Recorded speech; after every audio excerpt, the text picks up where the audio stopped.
On the glass terrace of a harborside hotel in Auckland, a nervous groom smiles for the cameras while sealing the marriage that should erase his debts forever. But the instant the toast echoes across the terrace, an old video invades the big screen and exposes before hundreds of guests the cruel bullying he inflicted on his bride when they were children. The luxury ceremony transforms into awkward silence, and her look makes it clear the party's over before it began. Days later, sirens cut through the rain. News cameras surround the couple, and a crowd of Maori women chant a haka that blocks the hospital entrance. Between bribery accusations, a heart desperate to keep beating, and secrets that could destroy entire families, love becomes currency. Guilt finds its voice, and redemption costs more than any fortune. When the generator fails mid-surgery and the heart monitor plunges into deadly silence, he realizes that every lie told might be the final blow to the chest of the one who needs him most. And that's just the opening note of a story that won't let you breathe. Subscribe so you don't miss a single second of this journey that will change your perspective on love, money, and second chances. Tell us in the comments, which city are you watching from? The late afternoon sky over Mission Bay stretched like bruised amethyst silk, its reflection dancing across the glass walls of the Pukeko Ridge Hotel's panoramic terrace. 350 guests clutched crystal flutes whilst Auckland's harbor breeze carried the scent of manuka honey, an expensive perfume through the wedding reception that would either save Keaton Rehutai's financial ruin or bury him deeper than he'd ever imagined possible. Keaton stood beside his new bride, Oriwa Tumutamu, forcing his practiced estate agent's smile as the celebrant's voice echoed across the terrace. Ladies and gentlemen, please raise your glasses to Mr. and Mrs. Rehutai. The applause rippled through the crowd like water over pebbles, but Keaton's hands trembled slightly as he lifted his champagne. Every face in that room represented money, old Wellington families, Maori Trust Board members, Auckland's property elite, and every single one of them had the power to rescue him from the $2.3 million hole that had been eating him alive for 18 months. The irony wasn't lost on him that he'd built his reputation selling dream homes to wealthy clients, whilst his own mortgage payments had become a monthly nightmare. 3 failed developments in Tauranga, a dodgy investment in Christchurch apartments that never got council consent, and a business partner who'd vanished to Melbourne with half their operating capital. It all led to this moment. This calculated union with a woman whose trust fund could absorb his debts like a dry sponge soaking up spilled wine. Oriwa's traditional kahu huru huru wedding cloak shimmered ivory against her dark skin as photographers circled them like well-dressed sharks. She'd insisted on incorporating tikanga Maori into the ceremony, something that had made Keaton's Pakeha mother Vivienne purse her lips in barely concealed disapproval. But money was money, and the Tumutamu Wanao controlled enough charitable foundation assets to make even Vivian's social climbing ambitions take a respectful step backwards. The drone camera swooped overhead, capturing aerial footage for what the wedding planner had promised would be the most spectacular reception video ever filmed in Auckland. Keaton watched its mechanical eye focus on them and felt a familiar clench in his stomach, the same sensation he'd experienced every morning for the past year when checking his bank balance. Everything depended on maintaining this performance, this carefully constructed persona of successful businessman rather than drowning debtor. "Smile, darling," Oriwa murmured beside him, her voice carrying that crisp Wellington accent of private school education and old money. "The whole country will see this footage. The whole country." The phrase sent another spike of anxiety through Keaton's chest. Social media had turned every wedding into a public spectacle, every misstep into viral content. He'd seen careers destroyed by poorly chosen words caught on camera, reputations obliterated by 20 seconds of unfortunate footage. But tonight, he needed that exposure. Needed Auckland's property community to see him as a man worth doing business with again, not the desperate debtor he'd become. A gentle gust of harbor wind lifted Oriwa's long silk scarf, and with it came an unexpected sound. A brief electronic whine from the massive LED screen installed for the reception slideshow. Keaton glanced up just as the display flickered, its programmed rotation of carefully curated couple photos stuttering like a dying television. For exactly 2.5 seconds, grainy mobile phone footage filled the screen. A makeshift skating rink in what looked like a Manukau car park, sometime in the late 90s judging by the image quality. Children's voices echoed tinnily through the sound system. A small girl with thick glasses sat on the wet concrete, soaked head to toe, whilst other kids skated past laughing. Then came the sound that made Keaton's blood freeze. His own voice, unmistakably his. Aged maybe 7 or 8. Look at the drowned rat. Someone should put it out of its misery. The video vanished as quickly as it had appeared, replaced by a romantic sunset photo of Keaton and Oriwa on Waiheke Island. But the damage was instant and irreversible. 350 guests had witnessed something they weren't supposed to see, and the low murmur that began rippling through the crowd grew louder with each passing second. Keaton's mouth went dry as he realized the soaked little girl in the footage had been Oriwa. 25 years later, he was marrying his childhood victim. Sarah Chen, the hotel's events coordinator, appeared at his elbow within seconds, her face pale as she clutched her tablet. "Mr. Rihutai, I'm terribly sorry. There seems to have been some sort of technical malfunction with the screening software. But sir," she turned the tablet screen toward him, showing a Twitter thread already gaining momentum. "Someone in the audience filmed the screen when it glitched. This post has had 10,000 shares in the last 30 minutes. The hashtag, Gyao Wedding Karma and Zed, was already trending." Oriwa's grip on his arm tightened like a steel trap. When he turned to meet her gaze, her dark eyes held an expression he'd never seen before. Not hurt, not surprise, but something far more dangerous. Recognition. She'd known exactly who he was when she'd agreed to marry him. "Turn off the screen," she said quietly, her voice carrying the same authority her great-grandmother must have used when addressing colonial officials. "Turn it off right now, or I walk out of here in front of every camera in Auckland."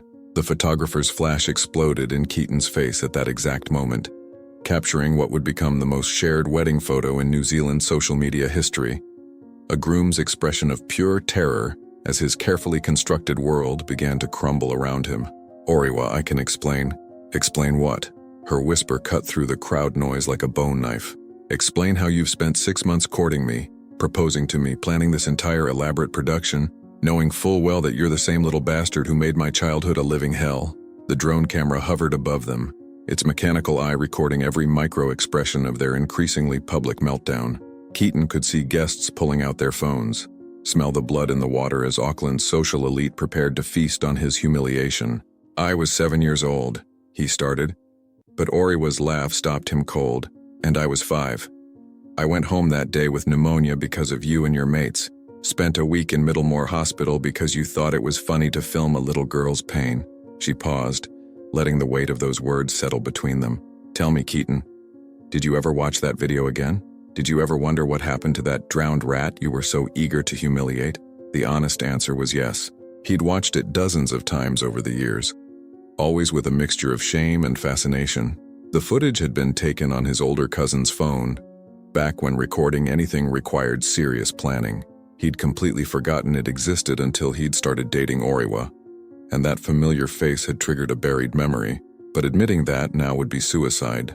"I had no idea it was you," he lied smoothly, falling back on the same charm that had sold houses to clients who couldn't afford them. "If I'd known, I would have apologized years ago. Oriwa, you have to believe me. I don't have to believe anything." She stepped back, the traditional cloak seeming to grow heavier around her shoulders.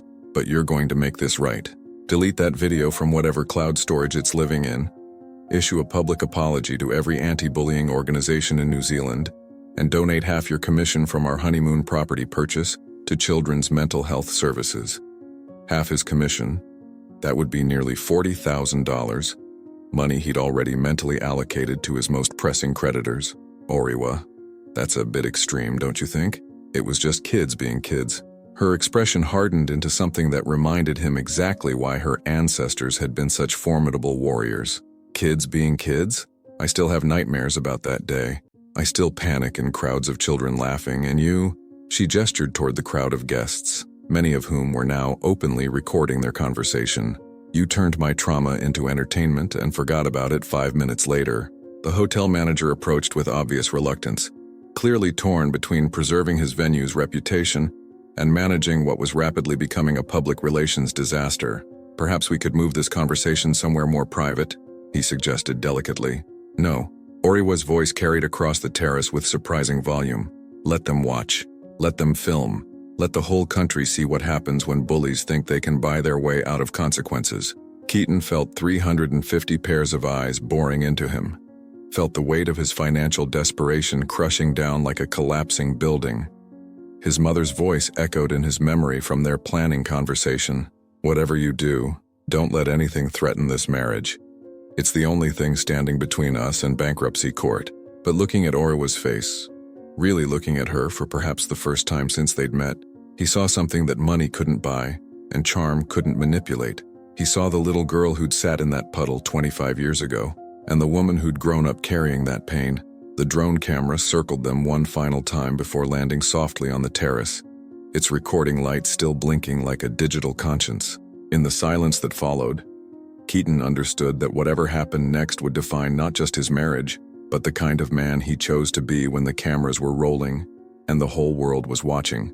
The wind picked up, scattering cherry blossom petals across the terrace like confetti at a funeral. The sulfurous aroma of Rotorua's geothermal springs had always reminded Keaton of rotten eggs and broken promises, but arriving at Tapuya Spa the morning after their wedding, the smell carried something far more acrid. The sharp bite of a crisis spiraling beyond control. The newlyweds' honeymoon suite overlooked the bubbling mud pools, but instead of romantic tranquility, they found a pack of journalists camped in the lobby, like hungry Taniwa waiting for their next meal. Keaton had hoped the 4-hour drive from Auckland might give them breathing space, time to negotiate some kind of ceasefire before the story gained more momentum. But as their rental car pulled into the resort's circular drive, he counted at least 6 media vans and twice as many photographers with telephoto lenses trained on every entrance. The wedding footage had exploded overnight, not just the bullying clip, but dozens of guest recordings capturing their confrontation on the terrace. 500,000 views, Oriwa said quietly, scrolling through her phone as they sat in the car, neither willing to face the media scrum just yet. The original video is now at 500,000 views, and that's just on TikTok.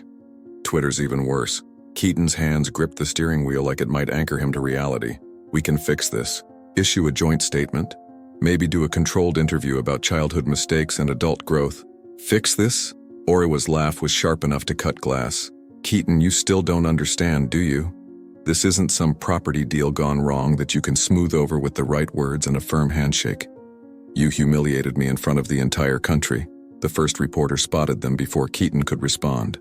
Jessica Hawthorne from News Hub, microphone extended like a weapon as her cameraman jogged behind her across the car park. "Mr. and Mrs. Rehutai, just a few questions about the wedding footage." More journalists materialized from behind vehicles and ornamental shrubs, transforming the peaceful spa entrance into a feeding frenzy of clicking cameras and shouted questions. Keaton considered reversing out of the driveway, but escape would only make them look guiltier.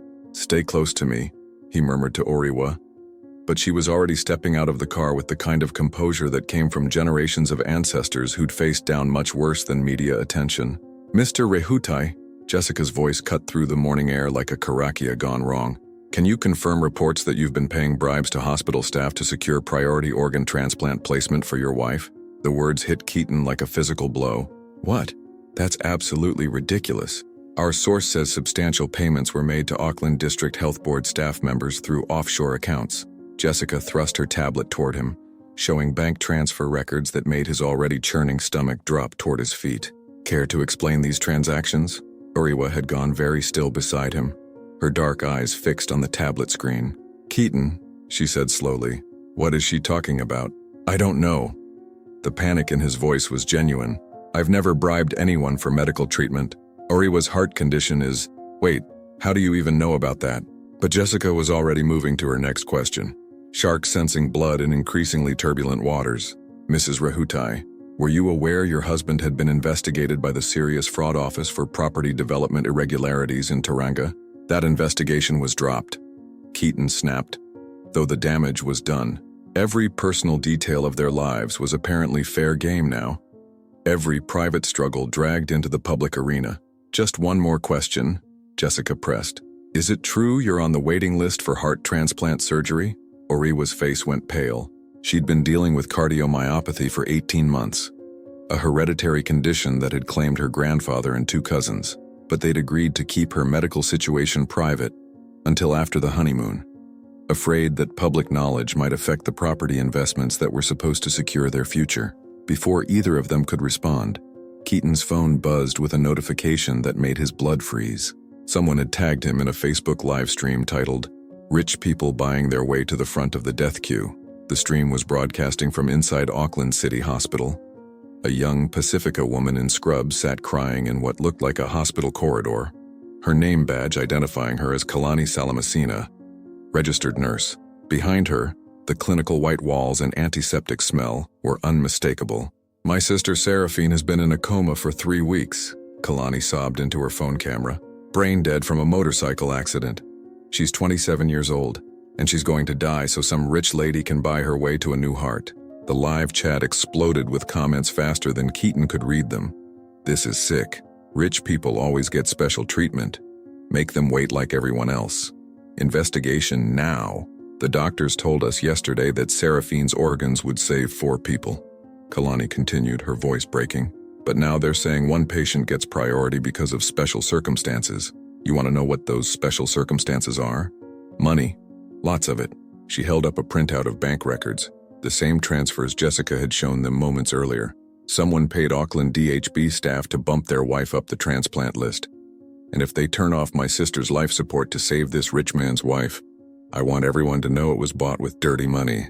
The viewer count was climbing rapidly. 8,000, 12,000, 16,000 people watching a young woman's grief become ammunition in a war Keaton didn't even understand he was fighting. "Turn it off," Oriwa whispered, but Keaton couldn't look away from the screen. "The patient getting my sister's heart?" Kalani wiped her eyes with the back of her hand. "Oriwa Tumutamu. The same woman who married that property developer yesterday. The same woman whose husband was filmed bullying children 25 years ago. You want justice? Here's your justice. Rich bullies buying their way out of consequences, even if it means stepping over my sister's body." The stream continued, but Keaton had heard enough. 23,000 viewers and climbing comment section filled with rage and calls for investigation. Someone had weaponized Oriwa's medical condition and turned their wedding humiliation into a corruption scandal. "Keaton," Oriwa's voice was deadly quiet. "Look at me." He forced himself to meet her gaze, expecting anger or betrayal. Instead, he saw something far worse. The cold calculation of someone deciding whether he was worth saving or abandoning. "Did you bribe hospital staff to get me priority treatment?" "No. I swear to you I have no idea where those bank records came from. But you do have offshore accounts." The question hung between them like a bridge about to collapse. Keaton's property business had utilized several international holding structures for legitimate tax planning. Nothing illegal, but complex enough to look suspicious to anyone unfamiliar with commercial real estate finance. "For business purposes only," he said carefully. "Standard property investment structures that my accountant set up years ago." "Years ago," Oriwa repeated. "Before you knew I needed medical treatment. Before I even knew you existed." She studied his face with the intensity of someone reading a contract they couldn't afford to sign. Around them, the journalists sensed the tension and pressed closer, their cameras and microphones forming a technological ritual circle. "Mr. Rihutai," Jessica called out again. "Hospital records show your wife is scheduled for emergency surgery next week. Are you prepared to withdraw from the transplant program to avoid the appearance of corruption?" The question was designed to be unanswerable. Say yes and admit guilt whilst potentially condemning Oriwa to death. Say no and appear callous to a grieving family's pain. But before Keaton could respond, the geothermal winds shifted direction, carrying with them a sound that made every journalist go quiet. From across the resort grounds came the rhythmic stamping of feet on earth, the ancient percussion of bodies moving in perfect unison. Through the sulphurous mist emerged a formation of Maori women, their movements sharp and deliberate as they performed a haka taparahi. Their leader, a woman whose moko kawai marked her as someone of considerable mana, raised her voice in a call that seemed to shake the very ground. "Kia wakatara wairua tatu. Let us become one spirit." The media pack stumbled backward as the haka group positioned themselves between the journalists and the resort entrance, their powerful voices echoing across the geothermal landscape, like the earth itself was taking sides. "This door stays closed," the leader called out in English, her eyes fixed on Keaton, "until the truth rises like steam from the sacred springs." Behind them, a tourist bus disgorged another group, young Pacifica men and women wearing t-shirts that read, "Justice for Seraphine," and carrying signs that would make excellent television footage. The story was growing beyond Keaton's control, beyond anyone's control, fed by social media algorithms that rewarded outrage and amplified conflict. As the haka reached its climax, Keaton's phone rang. Vivian's name appeared on the screen and he knew without answering that his mother had seen the news coverage. When he finally accepted the call, her voice was ice cold with the kind of fury that had once intimidated Auckland City Council into rezoning half of Remuera. "Get in the car," she said without preamble. "Drive back to Auckland immediately. Don't speak to any more journalists. Don't post anything on social media. Don't even think about making this worse than it already is. Mom, I don't care what you did or didn't do. The board is meeting in 3 hours to discuss your removal from the company. Unless you can prove your innocence beyond any reasonable doubt, Rehutai Properties ceases to exist by close of business today." The line went dead. Keaton stared at his phone, watching Kalani's live stream continue to gain viewers whilst the Haka group maintained their blockade of the resort entrance. Somewhere in Auckland, his business empire was collapsing. Somewhere else, a young woman was dying, so his wife might live. And standing beside him in the sulphurous wind, Oriwa was making calculations that would determine whether their marriage survived its second day. The leader of the Haka group stepped forward, her bare feet silent on the heated pavement. When she spoke, her voice carried the authority of someone accustomed to being obeyed. "You can leave," she told Keaton simply, "but this conversation doesn't end until every stolen heartbeat is accounted for." In the distance, an ambulance siren wailed across Rotorua's morning calm, its urgent cry mixing with the sound of bubbling mud pools and 21st-century justice being dispensed through smartphone screens. Keaton understood with crystalline clarity that whatever happened next would be decided not in boardrooms or courtrooms, but in the court of public opinion, where mercy was rare and second chances had to be earned one painful truth at a time. The car park at Green Lane Hospital had transformed into something between a vigil and a battlefield. Plastic buckets repurposed as drums created a rhythmic heartbeat that echoed off the concrete walls, whilst family members of the Salamasina Aiga sat in a wide circle around the main entrance, their voices rising and falling in traditional Samoan laments that seemed to make the very air heavy with grief.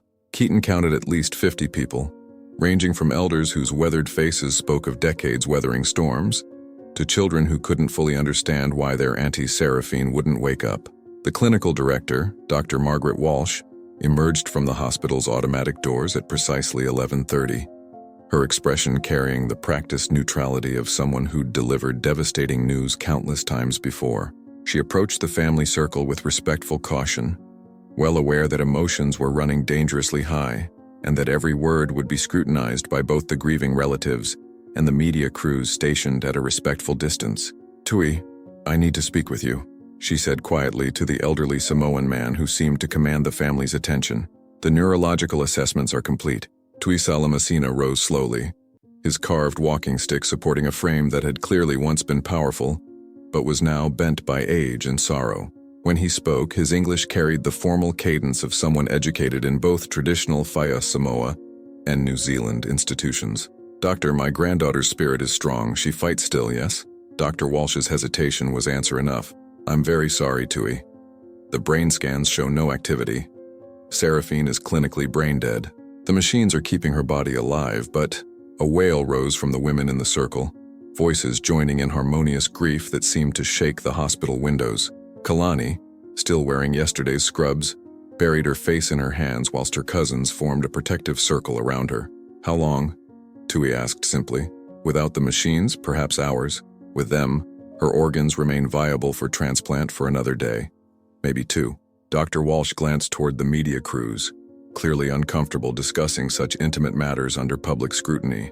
"Tui, I know this is an impossible decision, but 4 people are waiting for organs that could save their lives, including the rich lady whose husband pays bribes," Kalani said bitterly, looking up from her grief. "Tell me, Dr. Walsh, does money change the order of who lives and who dies?" The accusation hung in the humid Auckland air like smoke from a distant fire. Dr. Walsh's professional composure cracked slightly, revealing the exhaustion of someone caught between medical ethics and public suspicion. "All transplant decisions are made by committee based on medical need and compatibility," she said carefully. "I can assure you that no financial considerations..." "Assure us?" An older woman rose from the family circle, her voice carrying the authority of a matriarch accustomed to protecting her people. "Doctor, our family came to New Zealand 40 years ago trusting your systems. Now you ask us to donate Seraphine's heart to someone whose husband filmed himself torturing children?"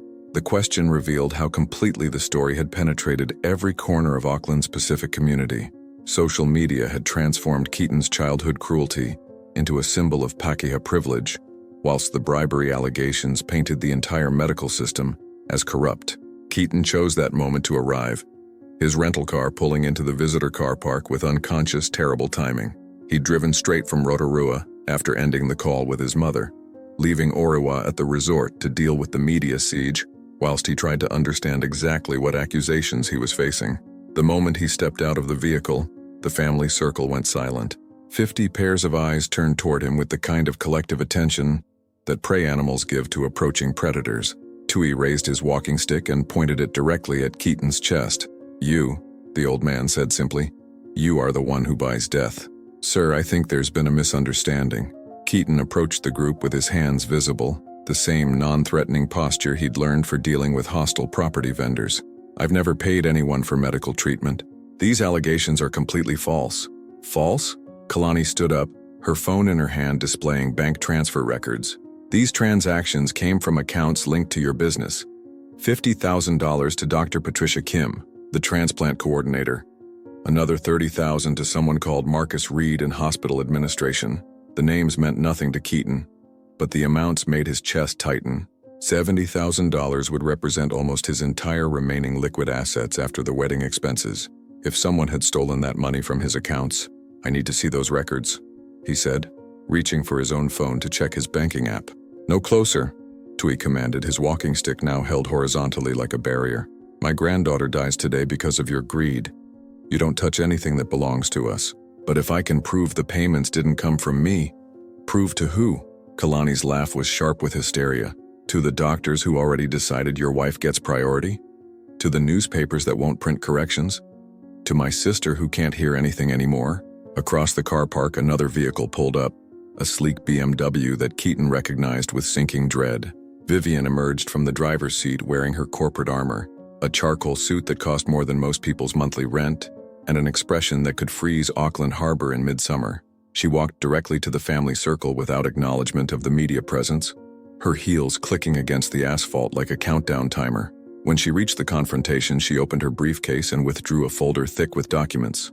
"Mrs. Salamasina," she addressed Kalani with icy politeness. "My name is Vivian Rehutai. I represent Rehutai Properties and, unfortunately, my son's interests in this matter." "Your son is a thief," Kalani replied flatly. "Actually," Vivian smiled with predatory satisfaction, "he's an idiot, but not a thief." She opened the folder and spread its contents on the bonnet of a nearby car, ignoring the impropriety of conducting business over someone's vehicle. "These are the complete banking records for all accounts associated with Rehutai Properties, including my son's personal finances.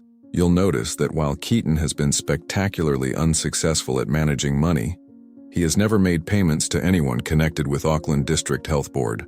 Kalani studied the documents with the kind of attention reserved for contracts that might save or destroy lives. Her nursing background meant she understood medical hierarchies, but corporate financial structures were foreign territory. "Then who made these payments?" she demanded. "An excellent question." Vivian's smile grew sharper. "One that my private investigators have been working to answer since 5 o'clock this morning. Would you like to know what they found?" She produced a second folder, this one containing what appeared to be photographs and printouts of social media posts. The payments originated from an account registered to Orewa Holdings Limited, a company established 6 months ago by my new daughter-in-law. The revelation hit Keaton like a physical blow. "That's impossible. Orewa would never..." "Wouldn't she?" Vivian turned to face her son with the expression she'd once used when discovering he'd failed his real estate licensing exam for the 3rd time. "Think carefully, Keaton. Who benefits from moving up the transplant list? Who has both the means and motivation to ensure priority treatment? And who was conveniently absent when you drove here to face these accusations?" The logic was undeniable, but it created a reality too terrible to accept. Orewa had known about her heart condition for over a year. She'd had access to his business account since they'd started planning the wedding, and she'd certainly had the intelligence and resources to orchestrate a sophisticated bribery scheme, whilst making it appear that Keaton was responsible. "You're lying," he said weakly. "I'm a property developer's mother," Vivian replied. "Lying is Tuesday." But I'm also facing the complete destruction of my family's business unless this scandal disappears immediately. So I'm going to do something I've never done before. I'm going to tell the absolute truth, no matter how much it hurts." She turned back to the Salamacina family, her voice carrying across the car park with courtroom clarity. "My son married a woman who has been planning to steal your sister's heart for months. She manipulated him into a relationship, researched his financial vulnerabilities, and set up this entire situation to ensure she received priority treatment, whilst making him the scapegoat for her crimes." "Mom, stop," Keaton pleaded. But Vivian was beyond stopping. She knew about his childhood bullying because she hired investigators to research his background. She knew about his business problems because she had forensic accountants examine his finances. And she knew that marrying him would provide both the money and the convenient excuse she needed to buy her way to the front of the transplant queue. Kalani stared at the documents, her anger gradually transforming into something more complex. "You're saying she used your son?" "I'm saying she's smarter than all of us combined," Vivian replied grimly. "Which is why, in approximately 30 minutes, my son is going to hold a press conference announcing that he's donating half his wedding settlement to establish an anti-bullying foundation in your sister's memory." "What?" Keaton stared at his mother in disbelief. "Half the money Oriwa brought to your marriage," Vivian clarified. "Money that originally came from Maori land settlements and charitable trusts. Money that belongs to communities like the Salamacinas, not to scheming individuals who exploit medical systems." She handed Kalani a business card. "The foundation will be called the Seraphine Salamacina Trust for Childhood Protection. The first grant will fund a new pediatric heart surgery unit at Starship Children's Hospital." The offer was clearly calculated to diffuse the family's anger, whilst generating positive publicity for the Rehutai name. But it was also, Keaton realized, probably the right thing to do, regardless of the motivation. Tui studied Vivian with the careful attention of someone who'd spent decades evaluating whether strangers could be trusted. "This foundation," he said slowly, "it helps other children like my granddaughter. It helps children like your granddaughter," Vivian confirmed. "And it ensures that people like my son think twice before turning someone else's pain into entertainment." A rumble of thunder echoed across Auckland's skyline, warning of the approaching storm system that would define the next phase of this crisis. As if summoned by the weather, 3 ambulances appeared at the hospital entrance, their lights reflecting off the car park's wet asphalt like scattered jewels. Dr. Walsh approached the family circle again, her expression even more grave than before. "Tui, we need your decision about the organ donation. Seraphine's condition is deteriorating rapidly." "And the rich lady?" Kalani asked bitterly. "She still gets priority?" "That," Vivian said with satisfaction, "depends entirely on whether she's still married to my son by the time surgery begins." Keaton felt his world tilting off its axis as he understood what his mother was suggesting. "You want me to divorce Oriwa?" "I want you to choose," Vivian replied. "Your wife's life, or your conscience, her heart transplant, or your integrity, because you can't have both, not anymore." In the distance, the sound of approaching helicopters mixed with the traditional Samoan drums, creating a modern soundtrack for an ancient moral dilemma. The media was circling like digital vultures, ready to broadcast whatever decision Keaton made to an audience hungry for resolution. Toy raised his walking stick one final time, pointing it toward the hospital where his granddaughter lay dying. "Choose quickly," he said simply. "Some decisions cannot wait for convenient timing." The first drops of rain began to fall, mixing with the tears of a family saying goodbye and the desperate calculations of a man discovering that love, like property values, could collapse without warning. Cyclone Karora arrived at the Auckland coastline with the vindictive timing of a process server, its winds stripping solar panels from hospital rooftops and turning the city's usually placid harbor into a cauldron of white-capped fury. Inside Green Lane Hospital's surgical wing, the emergency generator groaned like a ship's hull under pressure as the main power grid flickered between reliability and chaos. Dr. Patricia Kim stood at the scrub sink, her hands moving through the ritual ablutions that preceded surgery, whilst her mind wrestled with decisions that would haunt her regardless of the outcome. Oriwa Timutimu lay unconscious on the operating table behind her, prepped and draped for the cardiac transplant that would either save her life or destroy her husband's last shred of credibility. The surgical suite smelled of iodine, ozone from the storm, and that indefinable metallic scent of mortality that no amount of air conditioning could eliminate. Through the observation gallery's reinforced windows, Keaton pressed his sweating palms against the glass, watching the woman he'd married for money prepare to receive the heart of someone whose family considered him a monster. "Final compatibility check confirmed," announced Dr. Kim's surgical assistant, her voice muffled by the breathing mask. "Cross-match is optimal. Recipient is stable and ready for incision." Keaton had spent the 2 hours since leaving the Salamacina family trying to contact Ariwa, only to discover that she'd checked out of Tepuya Spa shortly after he'd left for Auckland. Her phone went straight to voicemail. Her social media accounts had gone silent, and even her personal assistant claimed not to know her whereabouts. It was only when the hospital called to confirm surgery scheduling that he'd learned she was already in Auckland, already sedated, already committed to a procedure that might make her the most hated transplant recipient in New Zealand history. "First incision in 30 seconds, Dr. Kim announced to the surgical team. A massive thunderclap shook the building's steel frame, causing the overhead lights to flicker and the heart-lung bypass machine to emit a warning beep. The backup generator's engine note deepened as it absorbed more of the hospital's electrical load, but the sound carried an ominous vibration that suggested mechanical stress. "Generators running hot," muttered the perfusionist, a thin man named Derek, whose job was to keep Oriwa's blood oxygenated while her chest was opened. "Storm's been pushing it hard for 3 hours straight." Dr. Kim paused with her scalpel positioned over Oriwa's sternum. "Engineering says we're good for another 6 hours minimum. Let's proceed." Outside the surgical suite, Keaton's phone buzzed with a notification that made his blood freeze. An unknown number had sent him a video file with a message, "Watch this before they cut her open."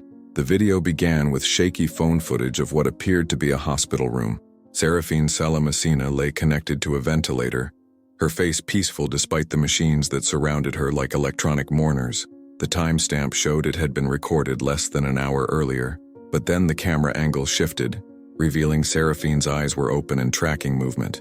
She couldn't speak around the breathing tube, but her right hand moved deliberately, forming what looked like sign language letters. The person recording, whose voice Keaton didn't recognize, whispered a translation. "She's spelling something. Forgive." The video continued for another 30 seconds, showing Seraphine's efforts to communicate before medical staff realized she was conscious and ushered the camera operator away. But those 30 seconds were enough to change everything. Seraphine wasn't brain dead. She was locked in, aware, but unable to communicate through normal channels. "Stop the surgery," Keaton said aloud, though he knew no one in the operating theater could hear him through the soundproof glass. He reached for his phone to call Dr. Kim, but before he could dial, the surgical suite's outer door opened and a hospital security guard entered with a woman Keaton didn't immediately recognize. She was perhaps 50, with the kind of composed authority that marked her as someone accustomed to being obeyed in crisis situations. "Mr. Rehutai?" She extended a business card that identified her as Sarah Matthews, Senior Legal Counsel for Auckland District Health Board. "I need to speak with you immediately regarding your wife's surgery. If this is about the bribery allegations, it's about a video that surfaced 20 minutes ago showing Seraphine Salamacina displaying signs of consciousness." Sarah's expression was professionally neutral, but Keaton could see the barely contained panic beneath. "We need to halt this procedure until we can conduct additional neurological assessments." Through the observation window, Dr. Kim had already begun her incision. A thin line of blood appeared along Oriwa's sternum, as the surgeon worked with practiced precision toward the heart that would determine two women's fates. "Can you stop them?" Keaton asked. "Not without your consent as next of kin," Sarah replied. "Any intervention at this stage carries significant risk to your wife. But if Seraphine is conscious, removing her organs would constitute murder." Keaton finished. The word hung between them like a surgical blade. Another thunderclap rattled the building, and the lights flickered more severely this time. The backup generator's engine note climbed to a concerning pitch before settling back to its usual rhythm. "There's something else," Sarah continued. "Our forensic accounting team traced the bribery payments. They didn't originate from your business accounts. I know. My mother showed the Salamacina family evidence that your mother's evidence was fabricated." Sarah's interruption hit Keaton like a physical blow. "The payments came from accounts controlled by Vivian Rehutai Properties, not Oriwa Holdings. Your mother set up the entire bribery scheme herself." The revelation recontextualized everything that had happened over the past 2 days. Vivian's convenient arrival at the hospital, her ready supply of documents, her willingness to throw Oriwa under the metaphorical bus. Her insistence that Keaton choose between his wife and his integrity. Why would she do that? Keaton asked, though part of him already knew the answer. According to the investigation, Rihutai Properties has been insolvent for 8 months. Your mother needed your marriage to Oriwa to succeed, but she also needed to ensure Oriwa remained dependent on your family's resources. Sarah glanced toward the surgical suite where Dr. Kim was now working to access Oriwa's chest cavity. By orchestrating the bribery scandal, she could force Oriwa into a position where divorce would be financially catastrophic while simultaneously ensuring priority medical treatment. The plan was diabolically clever. Vivian had created a scenario where Oriwa received the medical care she needed, but became a social pariah in the process, making her completely dependent on the Rihutai family's protection and resources. Meanwhile, Keaton would be seen as the manipulated victim, rather than the calculating opportunist he'd actually been. But the video of Seraphine changes everything, Keaton said. Yes, if she's conscious, the organ donation becomes impossible. Your wife doesn't get the transplant. The bribery scheme becomes irrelevant and your mother's plan collapses. Inside the surgical suite, Dr. Kim had reached Oriwa's pericardium, the membrane surrounding the heart that would need to be opened to access the organ itself. The surgery was at the point of no return. Stopping now would leave Oriwa with a partially opened chest and significant surgical trauma, but no improved cardiac function. Keaton's phone rang. Vivian's name appeared on the screen and he answered with trembling fingers. I assume you've heard about the Salamasina girl showing signs of consciousness? His mother said without preamble. This is actually perfect timing. Perfect? Mom, you committed bribery. I secured medical care for your wife using entirely legal charitable donations that happened to coincide with favorable treatment decisions. Vivian corrected smoothly. The timing was coincidental, and in any case, the matter is now moot. What do you mean, moot? Look out the window, darling. Keaton moved to the corridor's external windows, which offered a view of the hospital's main entrance. Through the driving rain, he could see that the Salamasina family's vigil had been joined by several dozen protesters holding signs reading, Justice for Seraphine, and Investigate Hospital Corruption. But more ominously, a line of police vehicles had arrived, their emergency lights creating a kaleidoscope of red and blue against the storm-darkened sky. The police are here to arrest whoever signed the organ donation consent forms, Vivian explained. Since Seraphine is apparently conscious, authorizing the removal of her organs would constitute attempted murder. The family signed those forms 3 hours ago. The implications were staggering. Tue Salamasina and his family members could face serious criminal charges for consenting to organ donation from someone who wasn't actually brain dead. The media storm would shift from hospital corruption to a grieving family's tragic mistake. But that means no one gets Seraphine's organs, your wife doesn't receive a transplant, and the entire scandal becomes a medical tragedy rather than a criminal conspiracy.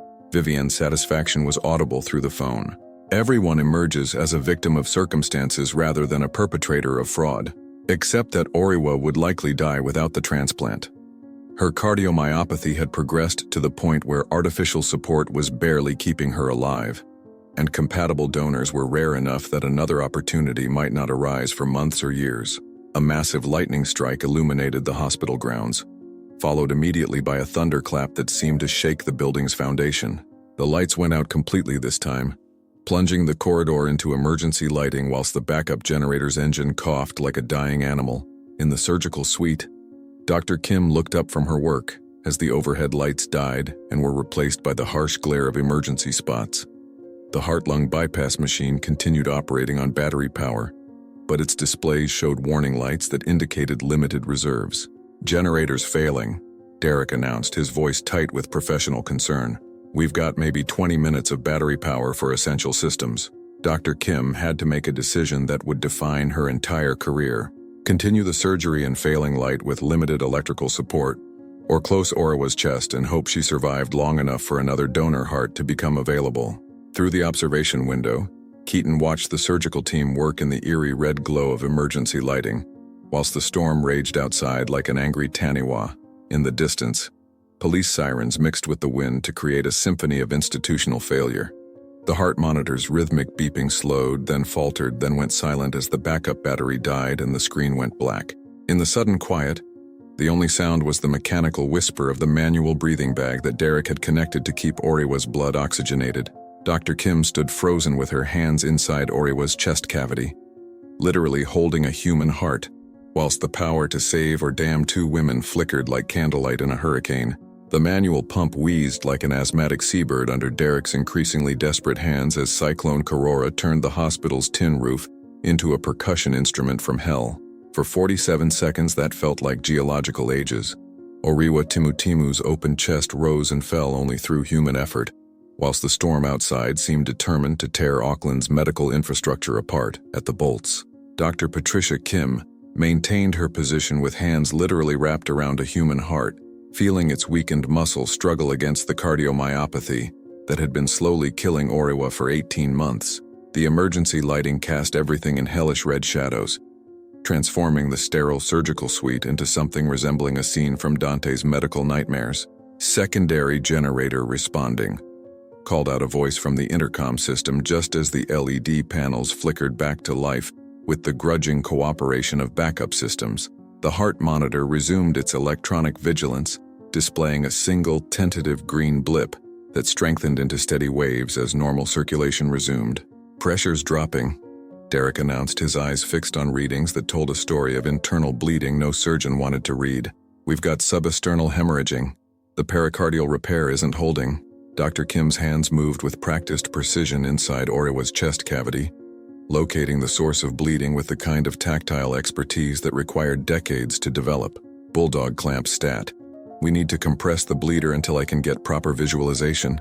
The improvised hemostatic clamp was designed for blood vessels, not cardiac surgery. But emergency medicine often required creative solutions to problems that textbooks couldn't anticipate. Dr. Kim positioned the device with microscopic precision, whilst the storm outside provided a soundtrack of institutional chaos. In the corridor beyond the observation gallery, Keaton faced his own life or death decision. Sarah Matthews waited with legal documents that would halt the surgery immediately, papers that could save him from criminal liability, but would almost certainly condemn Oriwa to death. Meanwhile, his phone displayed a growing collection of evidence that his mother had orchestrated the entire crisis to protect the family business, whilst ensuring Oriwa remained financially dependent. "Mr. Rehutai," Sarah pressed gently, "we need your decision. Do we stop the surgery or allow Dr. Kim to continue under emergency protocols?" Through the reinforced glass, Keaton watched his wife's life literally hanging in surgical balance. Her face was peacefully unconscious, unaware that her survival depended on calculations that extended far beyond medical considerations into the realm of criminal law and social media justice.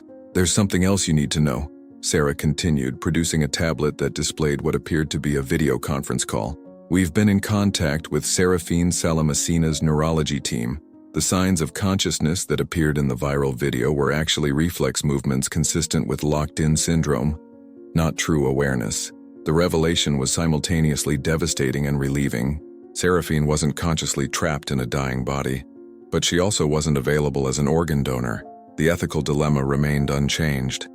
Should Oriwa receive a heart that might not be legitimately available, but the family won't be charged?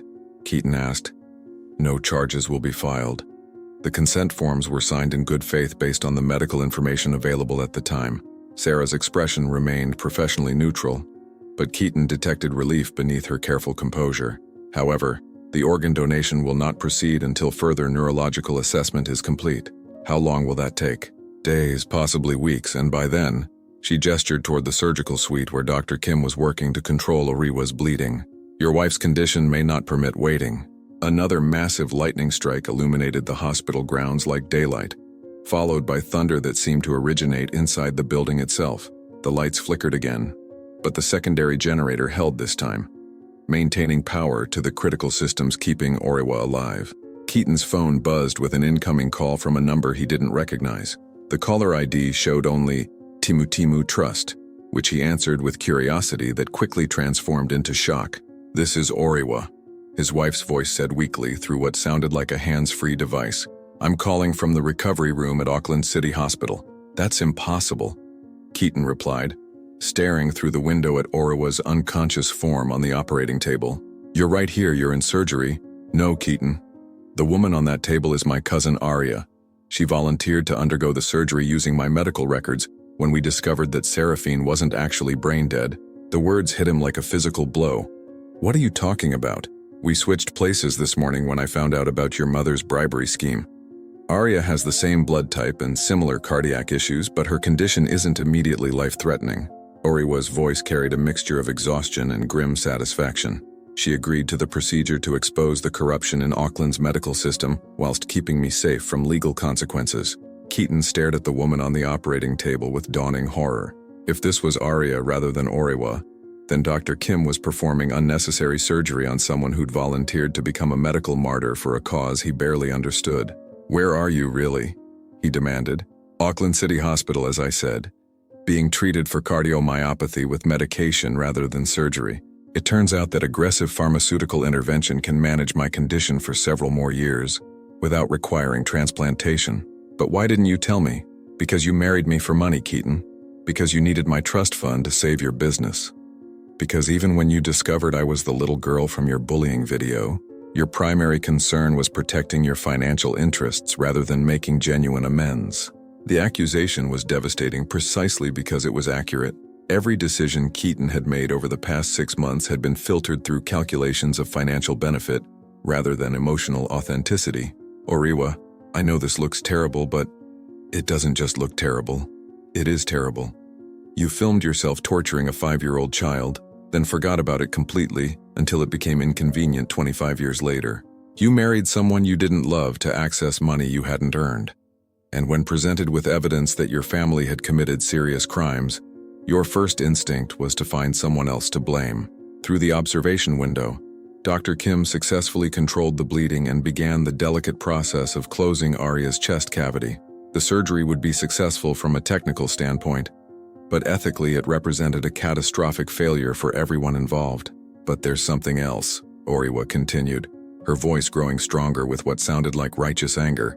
"Something that changes everything about this entire situation." "What?" "The little boy who filmed me being humiliated that day? He didn't just walk away laughing. He came back 5 minutes later with his school jacket and helped me get warm whilst we waited for my father to pick me up." Keaton's breath caught in his throat. He had remembered the bullying incident with perfect clarity for 25 years, but somehow the second part, the part where his 7-year-old conscience had overwhelmed his pack mentality, had been buried beneath layers of guilt and self-recrimination. "I never forgot that kindness," Oriwa said softly, "which is why I sought you out as an adult, which is why I agreed to marry you despite knowing about your financial problems. I thought that somewhere underneath the desperate businessman was still the little boy who gave up his jacket for a stranger. But I did those things for money," Keaton protested weakly. "Did you?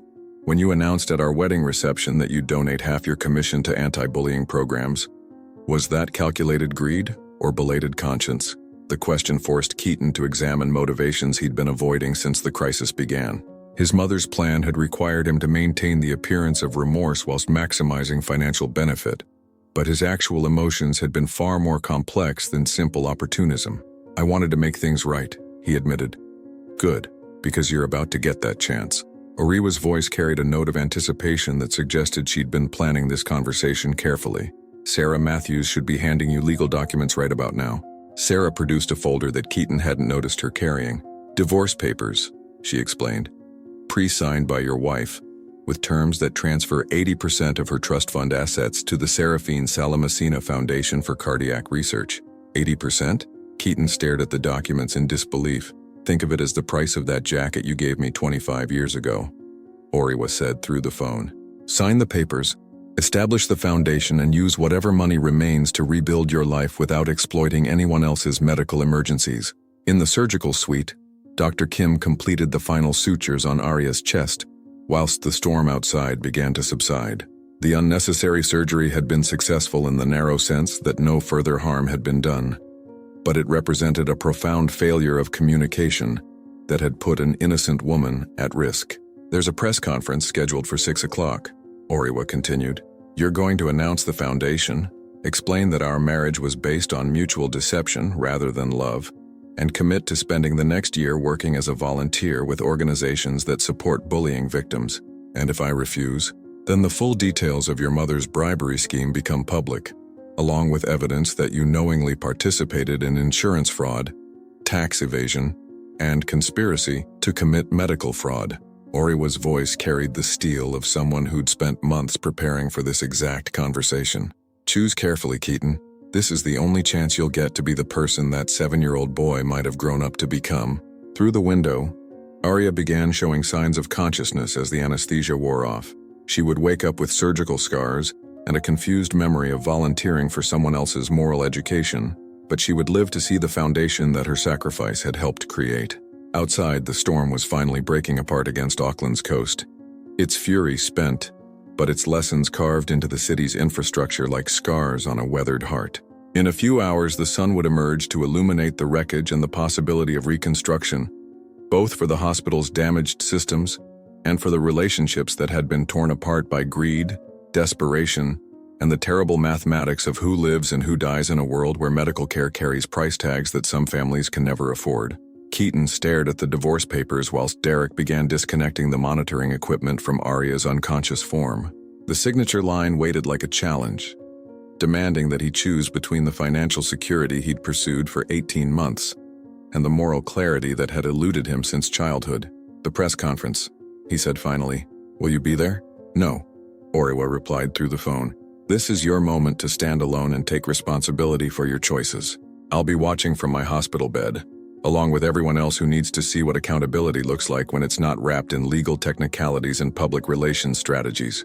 Dr. Kim emerged from the surgical suite, pulling off her surgical mask with hands that trembled slightly from the adrenaline come-down that followed every high-stakes procedure. She approached Keaton with the expression of someone who'd spent the past 3 hours literally holding life and death in her hands. "Your wife will make a full recovery," she said, unaware of the identity confusion that had turned her surgical triumph into an ethical nightmare. The procedure was successful, and there should be no long-term complications from the power failures. "Doctor," Sarah Matthews interrupted gently, "there's been a development regarding patient identity that we need to discuss." As the medical team learned that they'd been operating on the wrong patient, albeit with her informed consent, Keaton found himself alone with the legal documents that would determine whether his future held redemption or continued descent into the kind of moral compromise that had already cost him everything worth keeping. The phone call with Oriwa had ended, but her final words echoed in the hospital corridor like a karakia for the spiritually lost. 7-year-old you knew the difference between cruelty and kindness. 32-year-old you has the power to choose which version survives. Through the window, Auckland's skyline emerged from the storm clouds like a city reborn, its lights beginning to flicker back on as emergency crews restored power to neighborhoods that had spent the day in darkness. Somewhere in those lights, the Salamacina family waited for news about their daughter's fate. Somewhere else, Oriwa lay in a hospital bed, her heart damaged but still beating, still hoping that the man she'd married contained some trace of the boy who'd once offered his jacket to a stranger. Keaton picked up a pen and held it over the signature line, feeling the weight of every decision that had led him to this moment. The storm was over, but the real test was just beginning, the test of whether someone who'd built a life on exploitation and expedience could find the courage to choose differently when it mattered most. The emergency lighting flickered one final time before the main power grid resumed full operation, bathing the corridor in harsh fluorescent clarity that left nowhere to hide from the truth. The interrogation room at Mount Eden Police Station smelled of instant coffee and institutional despair, its fluorescent lighting casting harsh shadows across Detective Inspector Waitiri's weathered face as he spread bank records across the metal table like tarot cards predicting financial ruin. Keaton sat handcuffed to a chair that had probably witnessed 1,000 confessions, his expensive wedding suit now wrinkled and stained with the kind of sweat that comes from watching your entire life collapse in real time. "Let's go through this one more time, Mr. Rihutai," Detective Waitiri said with the patience of someone who'd spent 20 years extracting truth from people who specialized in creative interpretations of reality. $50,000 transferred from Rihutai Properties Holdings to Dr. Patricia Kim's personal account on March 15th, another $30,000 to Marcus Reed in hospital administration on March 22nd. Care to explain these transactions? Keaton had been repeating the same answer for 2 hours, but the words felt increasingly hollow each time he spoke them.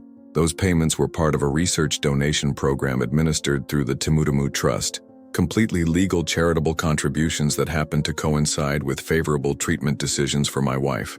"Charitable contributions," Detective Waitiri repeated, with the kind of skepticism usually reserved for politicians promising tax cuts, to individual doctors' personal bank accounts, not to the hospital foundation, not to research institutions, but directly to the people making decisions about your wife's medical care. My accountant structured the donations that way for tax efficiency purposes. Your accountant being your mother, Vivian Rihutai, who also happens to control the offshore accounts where these funds originated. The detective leaned back in his chair, studying Keaton with the expression of someone watching a fish slowly realize it was hooked. Tell me, Mr. Rihutai, does your mother often handle charitable donations personally? Before Keaton could answer, his phone erupted with the urgent buzz of an emergency call. Detective Waitiri glanced at the screen, saw Auckland City Hospital, and nodded permission for Keaton to answer. Mr. Rihutai? The voice belonged to Dr. Kim, but carried none of the professional composure he'd witnessed during surgery. You need to get here immediately. Your wife is in acute cardiac rejection. Rejection? But you said the surgery was successful. Not Aria. Oriwa. She's at Auckland City Hospital, and her condition has deteriorated rapidly over the past hour. Her heart is failing, and we have perhaps 60 minutes to stabilize her before the damage becomes irreversible. The irony was devastating. While Keaton sat in police custody for crimes he hadn't committed, the woman he'd married was dying from the very condition their supposed corruption had been designed to treat. The elaborate deception that had protected Oriwa from surgical risk had left her vulnerable to medical crisis with no backup plan. Detective Waitiri listened to the conversation with growing concern. After 18 years in criminal investigation, he'd developed an instinct for when legal proceedings collided with genuine emergencies. Dr. Kim, he said, taking the phone from Keaton, this is Detective Inspector Waitiri. Can you confirm that Mrs. Rihutai is in immediate medical danger? Her heart rate is approaching 190 beats per minute. Her blood pressure is critically low, and she's showing signs of cardiac tamponade. Without immediate intervention, she has less than an hour. What kind of intervention? Emergency pericardiocentesis, followed by aggressive immunosuppressive therapy. But our supplies of methylprednisolone were depleted during the storm response, and the pharmacy delivery truck can't reach us until the roads are cleared. Detective Waitiri looked at Keaton with the expression of someone making calculations that extended far beyond legal procedures. How much methylprednisolone do you need? 40 milligrams of high-dose intravenous, plus oral prednisone for follow-up treatment. The only hospital in Auckland with adequate supplies is Green Lane, but they won't release emergency medication without proper authorization. And Mr. Rihutai can provide that authorization? As next of kin, yes, but he'd need to be there in person to sign the release forms and verify identity. Detective Waitiri ended the call and stared at Keaton for a long moment, weighing justice against mercy in the kind of calculation that defined police work in an imperfect world. Here's what's going to happen, he said finally.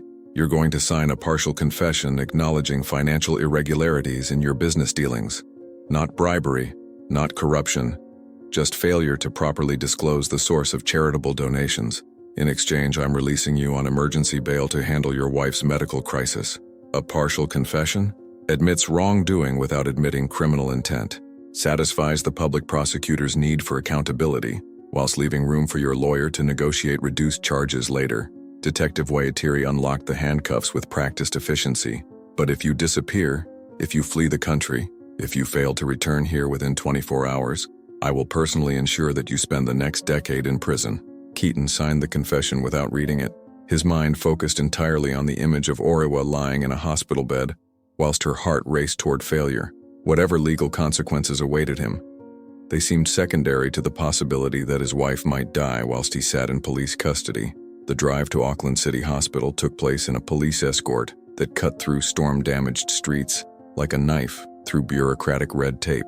Detective Waitiri accompanied him, ostensibly to ensure he didn't flee, but actually because the detective had developed a grudging respect for someone willing to confess to crimes they hadn't committed in order to save someone else's life. Why did you really marry her? Detective Waitiri asked as they navigated around a fallen Pohutukawa tree that blocked half of Dominion Road. Money, Keaton answered honestly. My business was failing. Her trust fund represented financial salvation, and I convinced myself that mutual benefit was close enough to love to justify the deception. And now? Keaton considered the question whilst watching Auckland's suburbs crawl past through rain-streaked windows. Now I'm about to sign away 80% of her fortune to establish a foundation in memory of someone I've never met. whilst confessing to crimes my mother committed, in order to save the life of a woman who's divorcing me for reasons that have nothing to do with money. Sounds like love to me, Detective Waitiri observed dryly.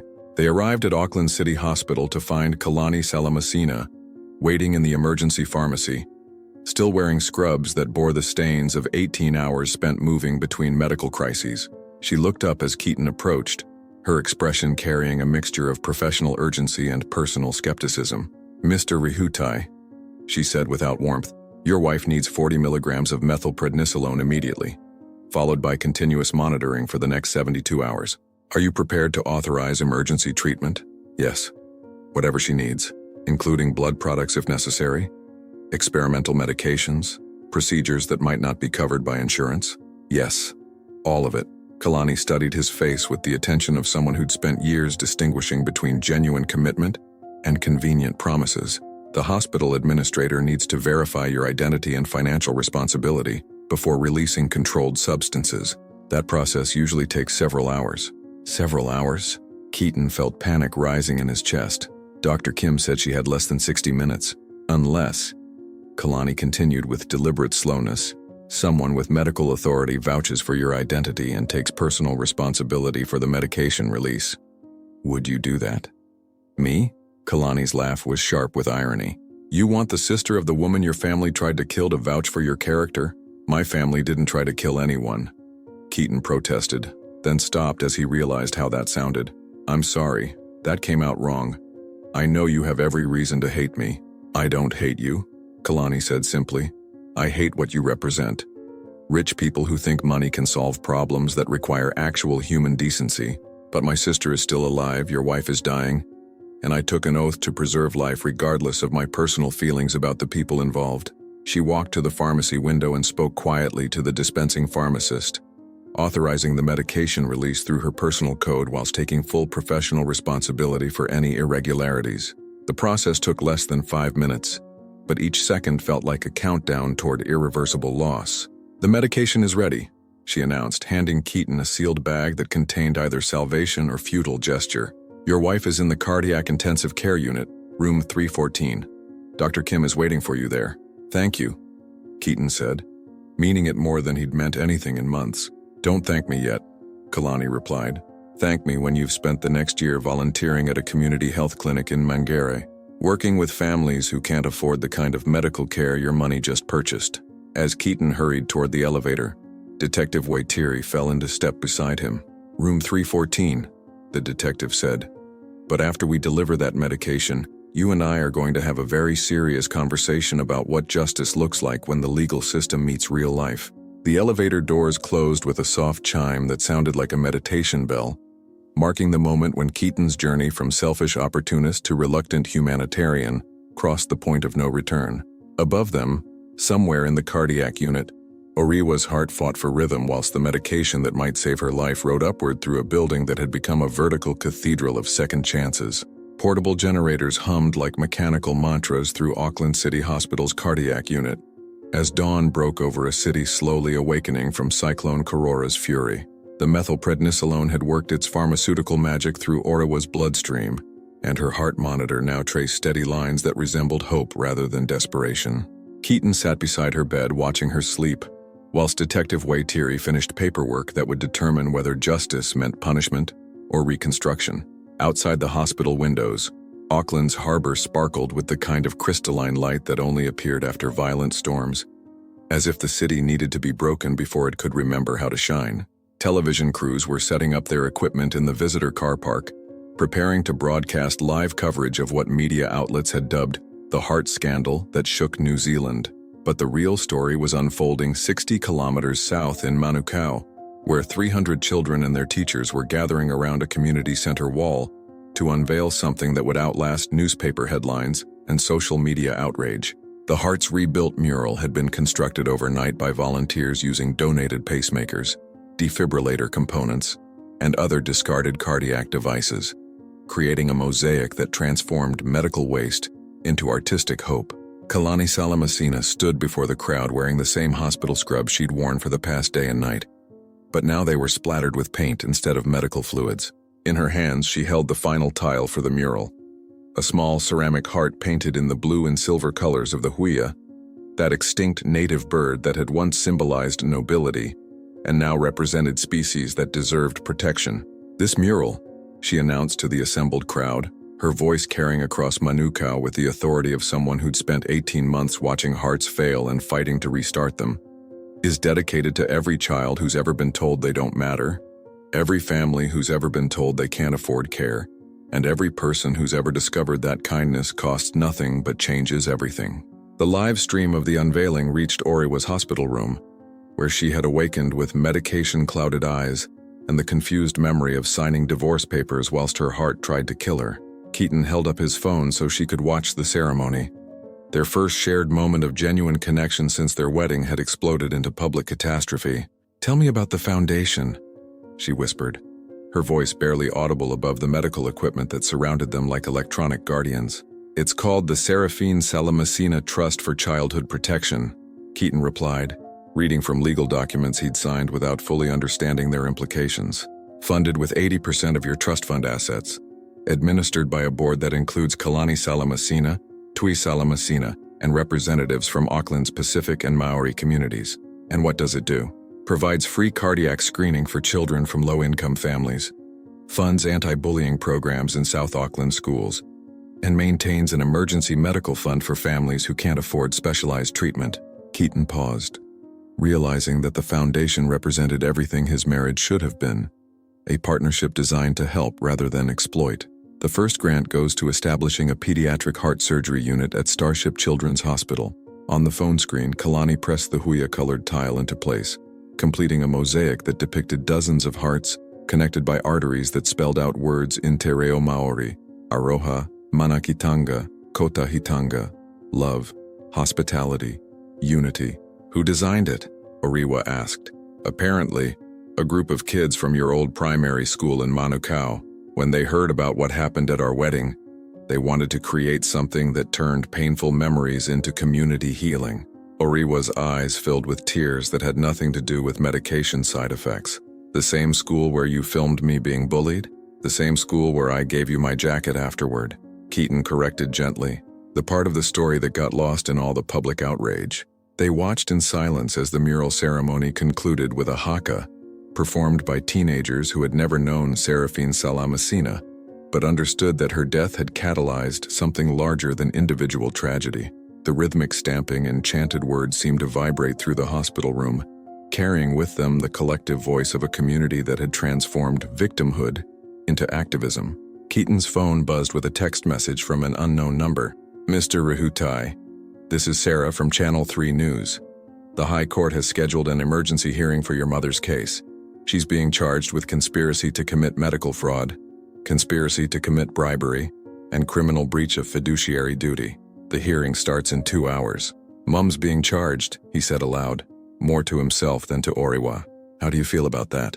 The question forced Keaton to examine emotions he'd been avoiding since the crisis began.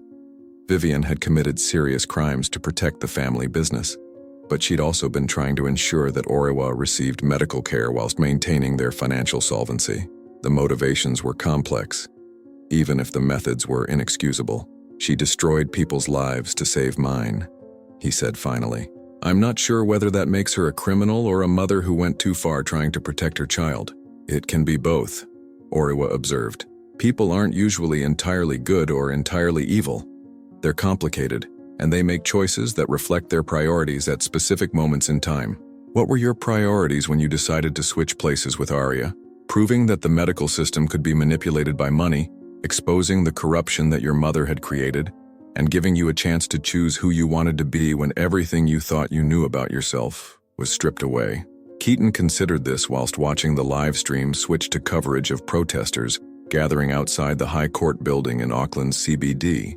Signs reading "Justice for Serafine" and "Hold the Rich Accountable" filled the screen, but there were also newer signs that read "Support the Heart Foundation" and "Community Healing Now." "And who did I choose to be?" he asked. "Someone who signed away 80% of his wife's fortune to help children he'll never meet, confessed to crimes he didn't commit to ensure a dying woman received medical care, and voluntarily returned to police custody when he could have disappeared to Australia or Fiji." Oriwa reached across the space between their hospital beds and touched his hand with fingers that were warm despite the IV line running into her wrist. I'd say you chose to be the person that 7-year-old boy might have grown into if he'd been taught that kindness matters more than profit. Through the window, Auckland's skyline gleamed in the post-storm sunshine, whilst helicopters circled the High Court building like electronic vultures waiting to broadcast justice in real time. Somewhere in those buildings, Vivian was probably consulting with expensive lawyers who specialized in turning criminal charges into manageable fines. Somewhere else, the Salamacina family was preparing to testify about how medical corruption had turned their daughter's tragedy into a weapon for social change. There's a press conference scheduled for this afternoon, Oriwa continued. You're expected to announce the foundation officially, explain our divorce settlement, and commit to a year of community service work. What if I'm in jail by then? Detective Waitiri called 20 minutes ago while you were getting coffee. The charges against you are being reduced to administrative violations with community service requirements instead of criminal penalties. Oriwa's smile carried the satisfaction of someone whose elaborate plan was finally reaching its intended conclusion. Your mother, however, will probably be spending the next several years learning about institutional accountability from the inside. The livestream switched to footage of the High Court steps, where Kalani Salamacina was being interviewed by reporters about the foundation and her family's role in its creation. She wore a traditional Iefai taga over her hospital scrubs, the formal Samoan dress lending gravity to her words as she spoke about transforming grief into community action. We don't want Seraphine's death to be meaningless, she told the cameras, but we also don't want other families to face the same impossible choices between medical care and financial survival. This foundation ensures that children receive the cardiac screening and treatment they need regardless of their family's ability to pay. And what about Mr. Rehutai? A reporter asked. Do you forgive him for his role in this scandal? Kalani considered the question with the gravity it deserved. Forgiveness isn't something you give to someone else. It's something you choose for yourself when carrying anger becomes more exhausting than letting it go. Mr. Rehutai will spend the next year working alongside our community, learning what service looks like when it's not motivated by personal gain. We'll evaluate his character based on his actions during that time, not on his mistakes in the past. The interview concluded with footage of children playing on the newly installed playground equipment that had been funded by the Foundation's first emergency grant.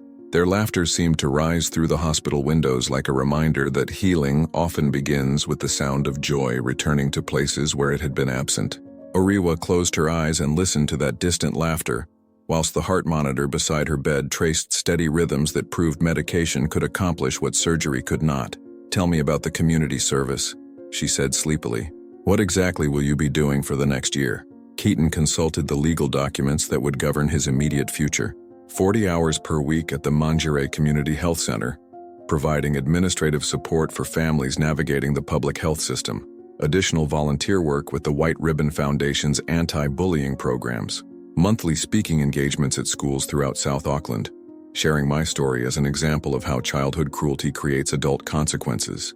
And after the year is finished, hopefully I'll have learned enough about genuine service to continue the work without court orders requiring it.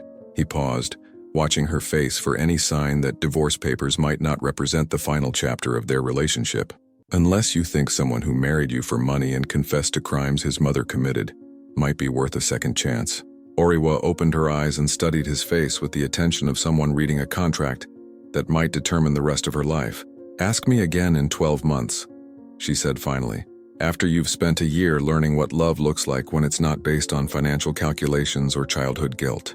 Outside, Auckland's afternoon sun was beginning its descent toward the Waitakere Ranges, painting the harbor gold and casting long shadows that reached across the city like fingers pointing toward tomorrow's possibilities.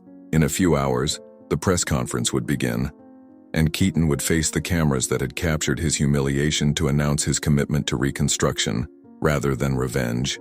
But for now, he sat beside the woman he'd married under false pretenses and watched her heart beat steadily on a monitor that proved second chances were possible when someone was willing to earn them one honest heartbeat at a time.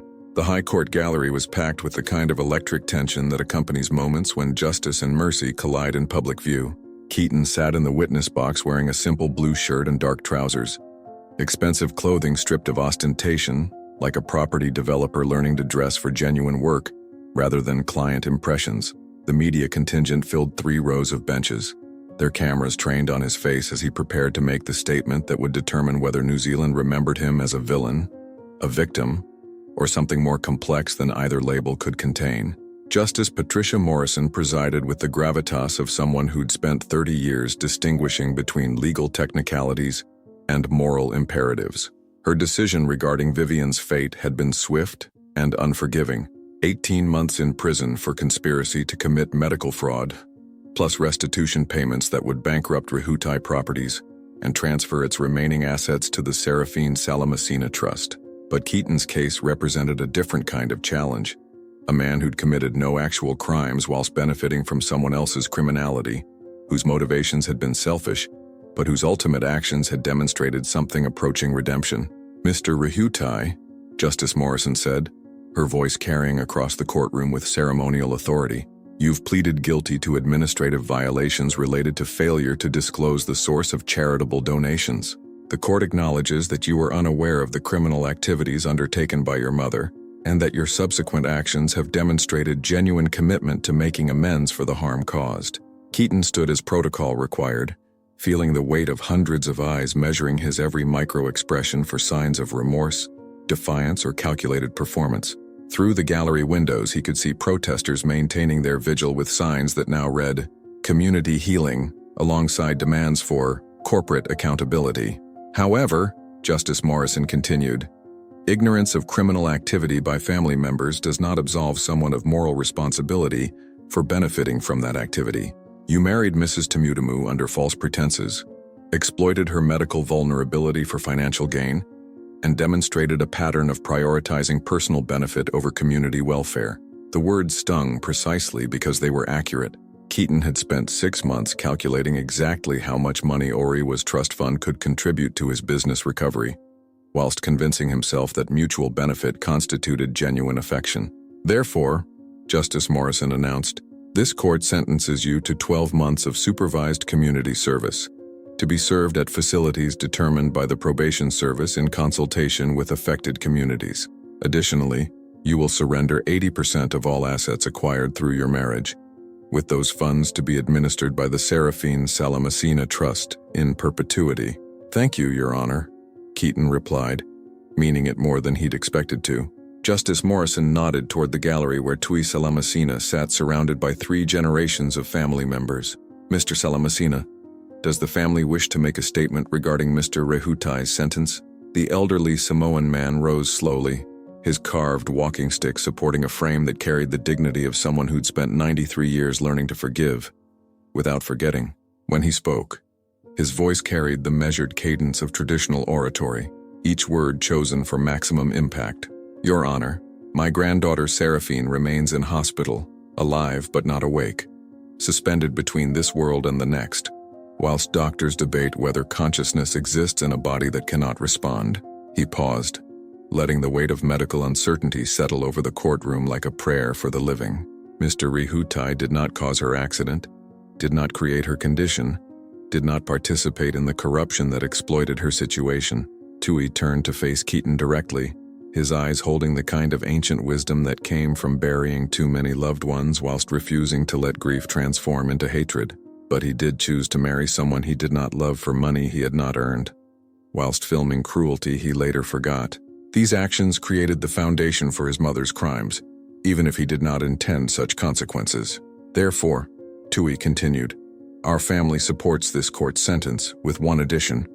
We ask that Mr. Rehutai spend at least 4 hours each week sitting with Seraphine in her hospital room, reading to someone who may or may not be able to hear, caring for someone who cannot care for herself, learning what love looks like when it offers no possibility of personal gain."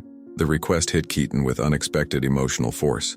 Spending time with Seraphine would mean confronting the human cost of his family's actions every week for the next year, whilst providing companionship to someone whose family had every reason to ban him from their presence. "Mr. Rehutai," Justice Morrison asked, "do you accept this additional condition?" "Yes, Your Honor. I'd be honored to spend time with Seraphine." "Then this court's business is concluded. Mr. Rehutai, you will report to the Mangere Community Health Center tomorrow morning at 8 o'clock to begin your community service. Use this year wisely. Second chances are rare gifts that shouldn't be wasted." 6 months later, Manukau's community center park sparkled with the kind of autumn sunshine that turned Auckland's suburban neighborhoods into galleries of golden light. The Hearts rebuilt mural had been expanded to cover an entire wall, its mosaic of recycled pacemakers now forming intricate patterns that told stories of medical innovation, community resilience, and second chances earned through honest work. Keaton stood before a crowd of 200 people wearing clothes that reflected his transformation. A cream linen shirt, dark chino trousers, and a punamu pendant that Tui Salamasina had presented to him the previous week. The pendant represented mana earned through service rather than inherited through privilege, carved from stone that had been shaped by geological patience rather than commercial urgency. 6 months ago, he began, his voice carrying across the park with the confidence of someone who'd learned to speak truth rather than sell impressions. I stood in this same location as a man who thought money could solve any problem and charm could excuse any mistake. I was wrong about almost everything that mattered. The audience included familiar faces from his journey toward whatever redemption looked like for someone whose errors had been broadcast to millions of people. Kalani Salamasina sat in the front row beside her extended family, no longer wearing hospital scrubs but dressed in traditional Samoan formal wear for the ceremony. Detective Waitiri occupied a chair near the back, his presence representing the kind of justice that prioritized community healing over institutional punishment. And there, in a wheelchair positioned carefully in the shade of a flowering cherry tree, sat Seraphine Salamasina. She remained locked in the mysterious space between consciousness and absence, but her family brought her to community events because isolation served no one's healing. Keaton had spent 86 hours reading to her over the past 6 months. Everything from Samoan legends to contemporary New Zealand poetry, never knowing whether his voice reached whatever awareness might exist behind her closed eyes. The Hearts rebuilt foundation, Keaton continued, gesturing toward the mural that had grown into a symbol recognized throughout Auckland's Pacific communities, has provided free cardiac screening for over 3,000 children, funded anti-bullying programs in 47 schools, and established emergency medical assistance for families facing impossible choices between healthcare and financial survival. Oriwa emerged from the crowd, moving slowly but steadily as her medically managed heart condition allowed. She wore a deep red korowai over a simple cotton dress, the traditional Maori cloak marking her transition from wealthy heiress to community advocate. The divorce papers had been finalized 3 months earlier, but she'd chosen to attend today's ceremony because forgiveness was a process rather than a single decision. But statistics don't tell the real story, Keaton said, his eyes meeting Oriwa's with gratitude that transcended romantic categories. The real story is measured in individual lives changed by collective commitment to caring for each other rather than exploiting each other. He gestured toward a group of teenagers who'd been part of the mural's creation. Young people whose artistic skills had transformed medical waste into community art, whose creativity had turned painful history into hopeful possibility. These young artists taught me that healing doesn't require forgetting the past. It requires transforming painful memories into useful wisdom, turning individual suffering into collective strength, and choosing to care for others even when personal benefit isn't guaranteed. The ceremony's climax came when Kalani unveiled the final addition to the Hearts Rebuilt project, a bronze plaque installed at the mural's base, bearing 3 names that represented different aspects of the same story. Oriwa Timutimu, courage, for someone who'd risked her own medical treatment to expose institutional corruption. Seraphine Salamasina, sacrifice, for someone whose tragedy had catalyzed community healing. Keaton Rihutai, redemption and progress, for someone whose journey toward genuine humanity was ongoing rather than completed.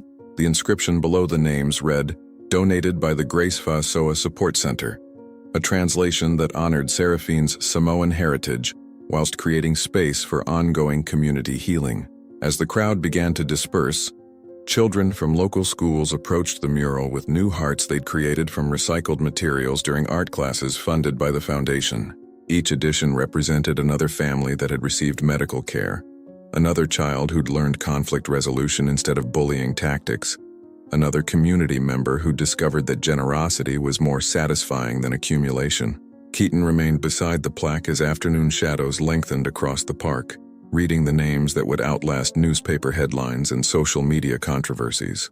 Tui Salamasina approached with his measured steps, stopping beside the bronze memorial that honored his granddaughter's unwitting contribution to institutional change.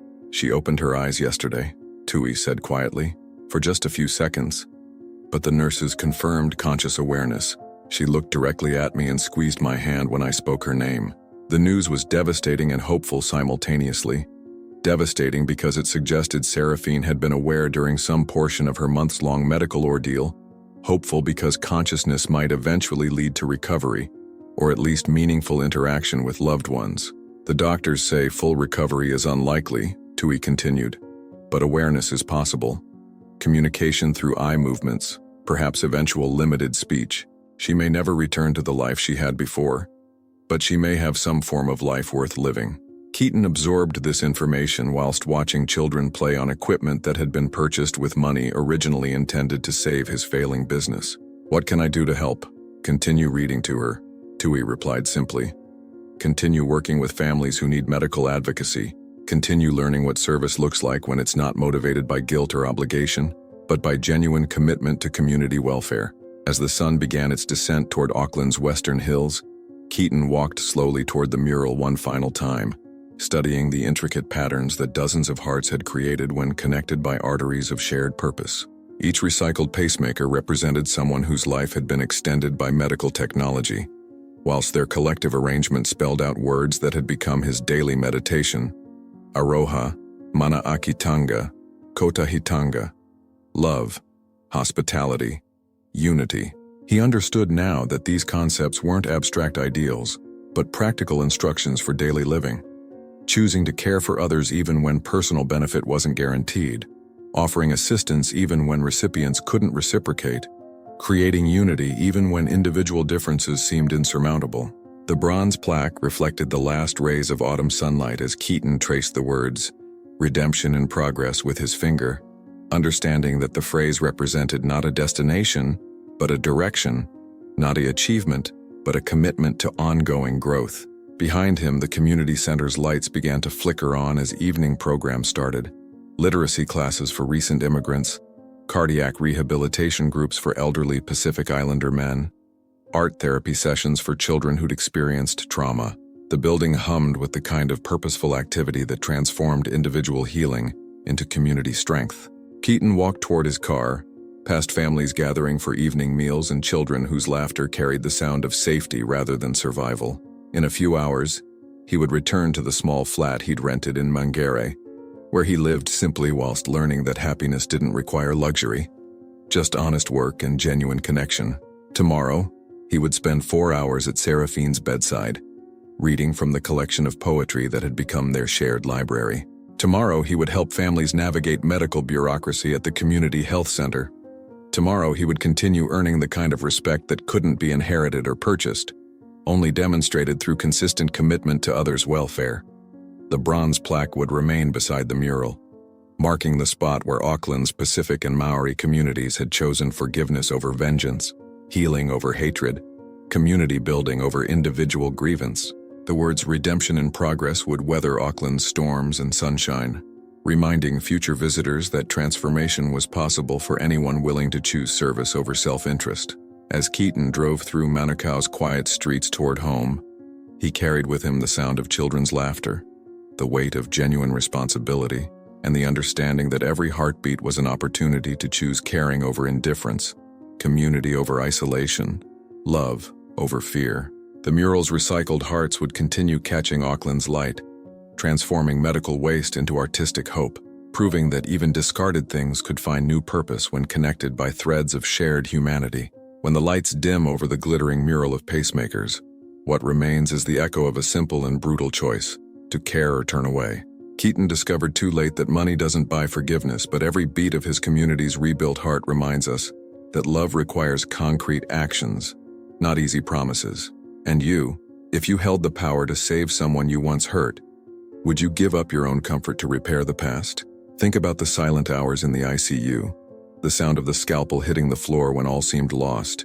If it were your mother doing the blackmail, your pride on the firing line, would you take the blame before the world or flee to preserve your reputation? Would we have the courage to donate time, fortune, or even reputation so another life could keep beating? Each answer reveals who we are when no one's filming. If this story moved you, don't keep it to yourself. Share it. Like, follow us, and spread this reflection. Every life carries flaws, but also the chance to rebuild bridges. Perhaps by extending the jacket to someone today, you'll change the ending of 2 lives tomorrow. Tell us in the comments which city you're watching from and how this story changed your perspective on forgiveness and second chances.